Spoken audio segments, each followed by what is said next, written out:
Today, objective, we're going to express the existence or non-existence of something, and our essential question is how do you express what does and does not exist? For homework, you'll do 113 in your workbook. It should be located inside of your packet. First off, excuse me. Let's work on our bell work 10.3. Write 3 sentences with the verbs andar, estar and seguir, and the present participle of descubrir, estallar, estrenar, or suceder. That's to discover, to explode, to open or release, like a new release, and to happen. So the book gave us, we're basically working with the present and past progressive. Remember, estar means to be blank-ing. Andar means to go around blank-ing. And then seguir means to still be blank-ing. So the examples they're giving you are: Los niños seguían descubriendo cosas interesantes en sus clases de ciencias. The children were still discovering interesting things in their science classes. The second example, andábamos estrenando los zapatos nuevos cuando empezó a llover. So they were going around releasing new shoes when it started to rain. I don't really know what that phrase means, but that means to release or to open new shoes. Okay, and finally, estaban sucediendo muchas cosas extrañas alrededor del volcán. There were happening many weird things around the volcano. So many weird things were happening around the volcano. Let's check our workbook pages. This is completing things with the past or present progressive of the verbs in parentheses. Ahora is a present tense indicator, so we know we're going to have to use the present tense plus a layers progressive participle. So estoy leyendo, I am reading about an eruption of a volcano in my country. Some people hacer, that's going to be were doing. Estaban haciendo, were doing, or mountain climbing near there. They said that the journalists that were they told the journalists that were passing by there, the people that were watching television, when the speaker told the news, what's it called? The person that talks on TV was told the news. My dad tells that he was eating dinner when Mom screamed, "The volcano is exploding." So complete the answers to these questions using the verbs in parentheses. What did Miguel do, or what was he doing when he visited? Miguel was studying history. When you visited. What was Lourdes doing? She was watching news. What were you all doing when the disaster occurred? We were climbing a mountain. And what was Luisa going around saying about the news? Luisa was going around saying that it is a lie. Okay, let's take some notes on the past and it's not even past and present because it's haber. So these are some kind of rather lengthy notes, but that's because I felt like some of y'all are weak in some of the things you should have gotten in Spanish 3. And it's a good review for everybody. As you know, the verb haber in the third person singular indicates the existence or non-existence of something. No hubo víctimas en el terremoto. There were no victims. That's preterite. It's a past thing. It's done with. I believe that there was another earthquake very quickly after that. That's future tense. The scientists denied that there were signs of the earthquake. So hubiera is past perfect subjunctive, or past subjunctive, imperfect subjunctive. To express the present perfect indicative or subjunctive, use the present indicative or present subjunctive forms of haber plus the past participle. So present subjunctive forms of haber would be like haya, hayas, haya, plus ado, ido for past participle. To express past perfect indicative or subjunctive, use the imperfect or past subjunctive forms of haber. So that's going to be like hubiera plus the past participle. And to express future or conditional perfect, use the future or conditional forms of haber. Future of haber would be habré, habrás, habrá, habremos, habréis, habrán, plus ado, ido. And conditional would be habría, habrías, habría, habríamos, habríais, and habrían, plus the past participle. So here's what it looks like. Present perfect indicative goes with, looks like he hecho, I have done many, or I have made many sacrifices. Past perfect indicative, mis papás habían hecho muchos sacrificios en el pasado. My parents have made many sacrifices. Present perfect subjunctive, me alegro de que hayan ganado el campeonato. It makes me happy that they have won the championship. Me alegro de que is a subjunctive indicator. So you know that what comes after it needs to be a subjunctive form. So they used the present subjunctive form of haber plus the past participle, ado, ido. Future perfect. Alright. He will have done many sacrifices. I will have made many sacrifices when I get to their age. So, will have, habré, done. That's the past participle. Conditional perfect. We would have gone to the new release, but they sold the tickets. There weren't any tickets left. So, conditional. We would have, and then ido is a past participle, gone. So I went to conjugation.org and I looked up all of the different forms of haber. For those of you who are rusty, you might want to get a big verb chart from over on the bookcases. On the red shelves there are big verb charts, and you might want to put this stuff down. All of the red indicates that they are irregular. And notice there are a lot of irregular forms of haber. Now, what does all that mean? The present indicative is used in the present perfect and is used to express there is, there are. Now, in the present indicative for present perfect, I have like spoken, I have written, I have talked. So that'd be like he hablado, I have spoken.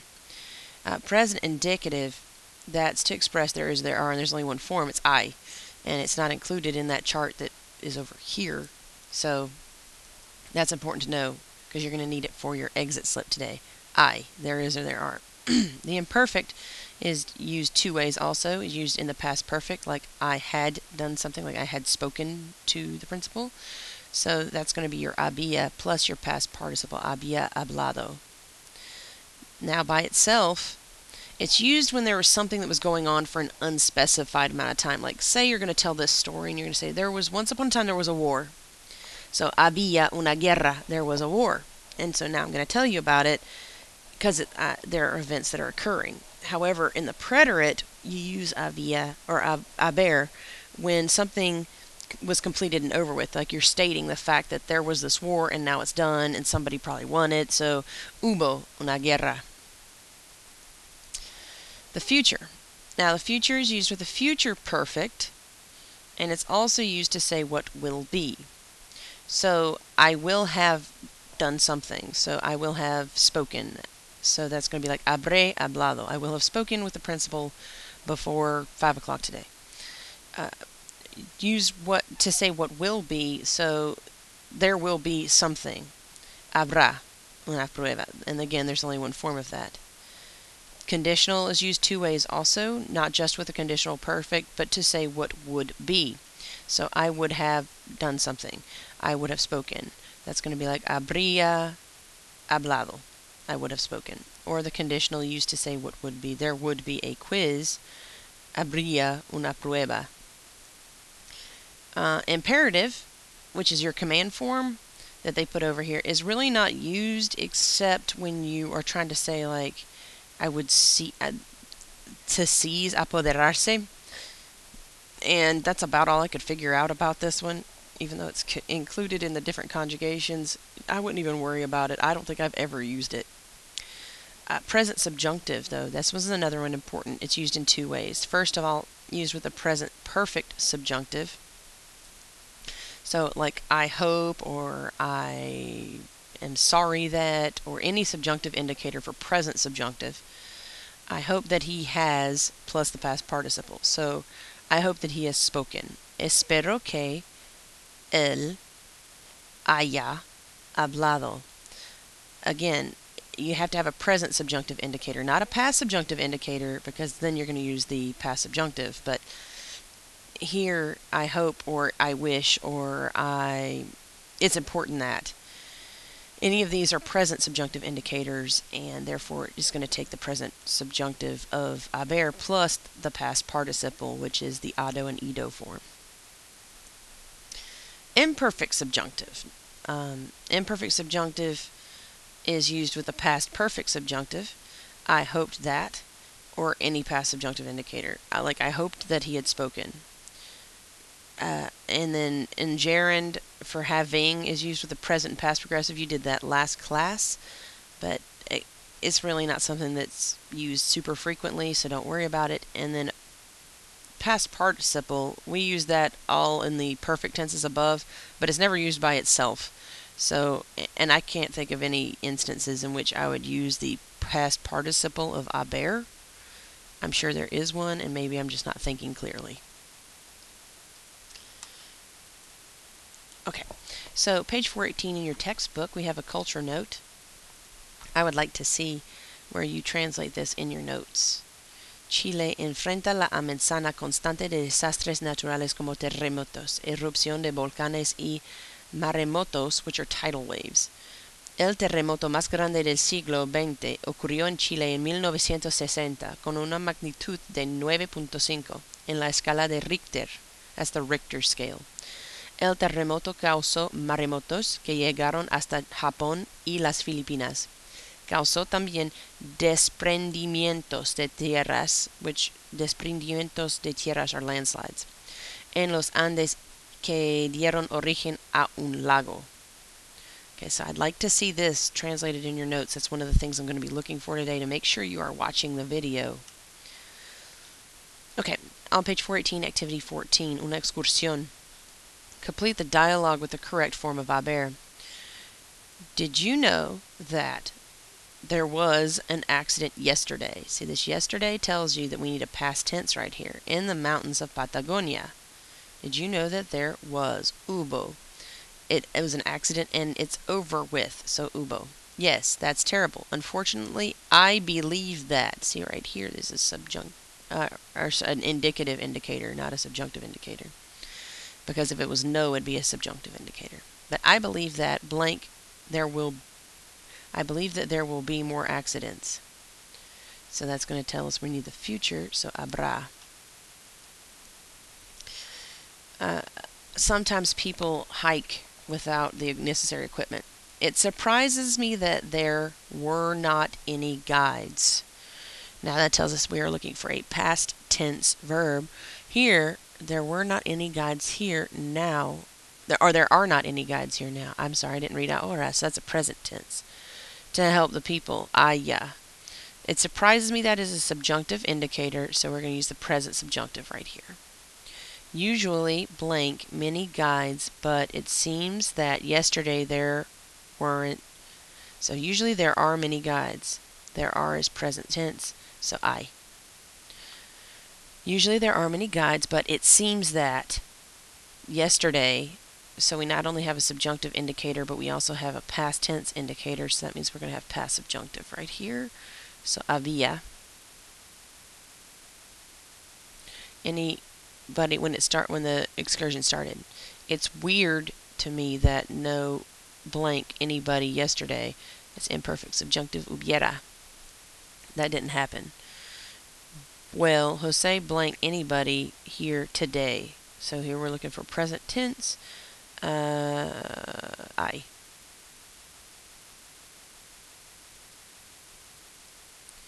Page 419, Activity 15.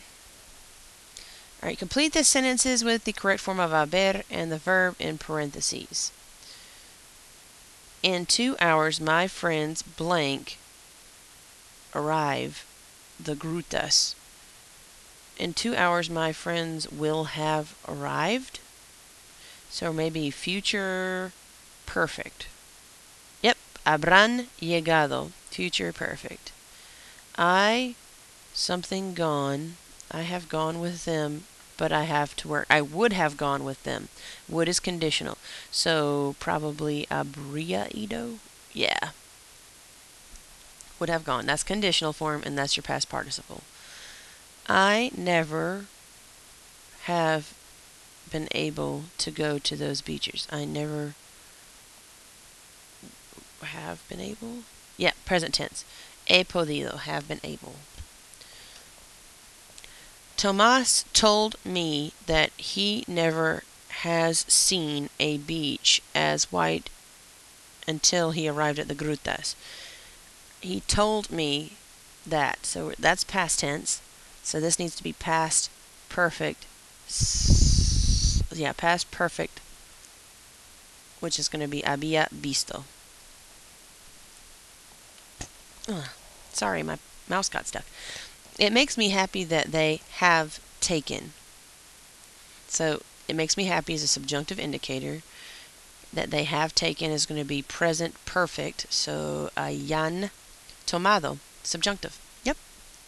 This summer has been very difficult for me. I'm thinking has is going to be, there's no subjunctive indicator, so we're looking at present perfect.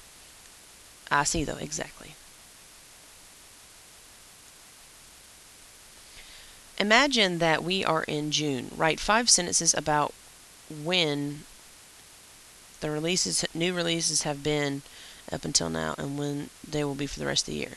So here's the model. In March, there were 6 releases. So we're in March. And so now we're in June. So they had to put that in the preterite because it's over with. In April, we're still in the past. So en abril hubo, or no hubo,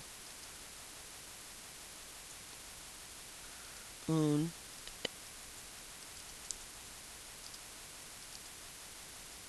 there were none. In mayo,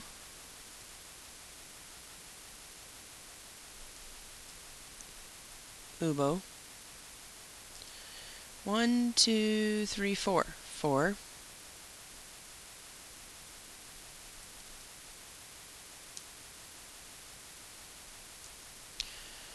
In June,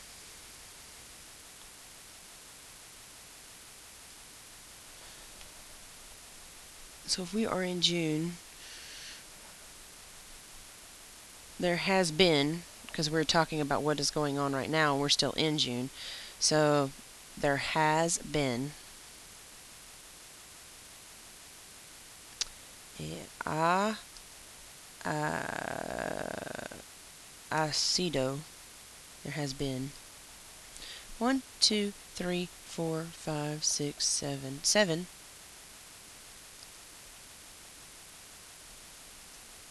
In July, there will be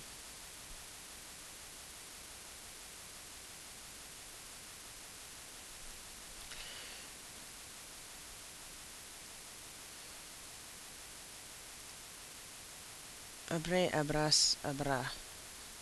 Oops. Habrá un estreno.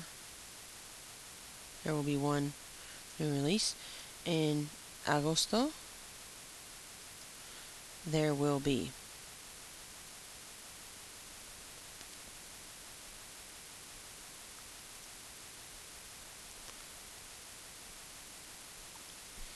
5.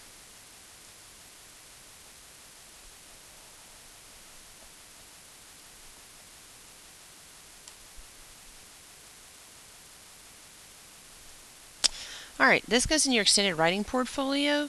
You need to complete these sentences, and they're not that difficult. When I started to attend this school, I already had been like studying Spanish or something. The day that I graduate, there will be a party. In theater club, there was a new release or something. This year, my friends and I have won 6 soccer games. In my school, there is a lot of something. I do not agree that there has been prejudice in school. Something like that. Okay, there are 3 haber activities. There's one on the present perfect, one on the past perfect, and one on the future perfect to do on QR codes. And you have a very extensive summary paragraph to do on Edmodo for your closure. And please make sure you do workbook page 113.